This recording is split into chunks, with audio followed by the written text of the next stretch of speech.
Mtazamaji wa BM Media, karibu katika simulizi za Biblia. Leo tutakuangazia habari ya Eliya. Usisahau kusubscribe, kushare na kucomment channel ya BM Media.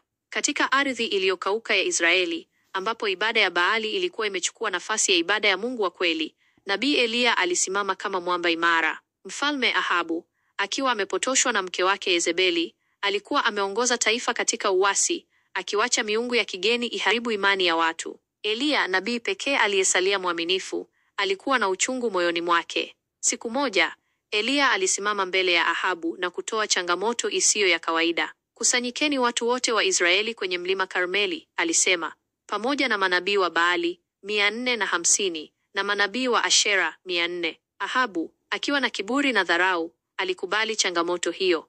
Mlima Karmeli ulijawa na umati wa watu, manabii wa Baali, wakiwa wamevalia mavazi yao ya kifahari, wakijiamini na kujisifu. Eliya, akiwa amesimama peke yake, aliongea kwa sauti kubwa.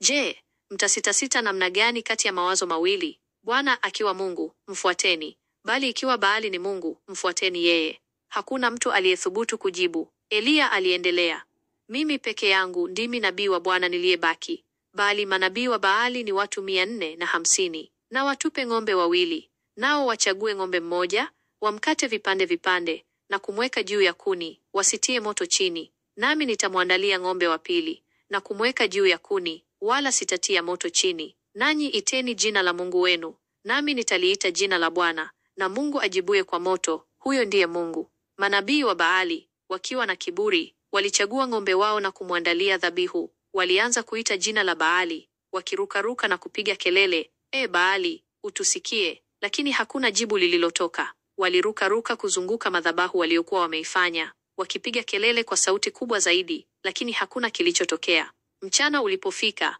Eliya alianza kuwadhihaki. Pigeni kelele kwa sauti kuu zaidi, maana yeye ni Mungu. Labda anazungumza, au amejishughulisha, au yuko safarini, labda amelala, naye atapaswa kuamshwa. Manabii wa Baali walizidi kujitahidi, wakijikata kwa visu na mikuki, wakimwaga damu yao, lakini hakuna kilichotokea. Jioni ilipofika, Eliya aliwaambia watu, nikaribieni mimi. Watu wote wakamkaribia. Akaitengeneza madhabahu ya Bwana iliyobomolewa. Akachukua mawe 12, sawasawa na hesabu ya kabila za wana wa Yakobo, ambaye neno la Bwana lilimjia kusema, jina lako litakuwa Israeli. Akayatengeneza mawe hayo kuwa madhabahu kwa jina la Bwana. Akafanya mfereji mpana kuizunguka madhabahu, uliopata kupima vipimo 2 vya mbegu. Akaziweka kuni, akamkata ng'ombe vipande vipande, akamweka juu ya kuni. Akasema, jazeeni mapipa 4 maji, mkayamwage juu ya sadaka ya kuteketezwa na juu ya kuni. Akasema, fanyeni mara ya pili. Wakafanya mara ya pili. Akasema, fanyeni mara ya tatu. Wakafanya mara ya tatu. Maji yakatiririka kuizunguka madhabahu, akaujaza na mfereji maji. Wakati wa kutolewa sadaka ya jioni, nabii Eliya akakaribia akasema, Bwana, Mungu wa Ibrahimu na wa Isaka na wa Israeli, na ijulikane leo ya kuwa wewe ndiwe Mungu katika Israeli, na ya kuwa mimi ni mtumishi wako, na ya kuwa nimefanya mambo haya yote kwa neno lako. Unisikie, Bwana, unisikie, ili watu hawa wajue ya kuwa wewe Bwana ndiwe Mungu, na ya kuwa umewarudisha mioyo yao nyuma. Ndipo moto wa Bwana ukashuka, ukaiteketeza sadaka ya kuteketezwa na kuni na mawe na mavumbi, nao ukayaramba maji yaliyokuwa katika mfereji. Watu wote walipoona hayo, walianguka kifudifudi, wakasema, Bwana ndiye Mungu, Bwana ndiye Mungu.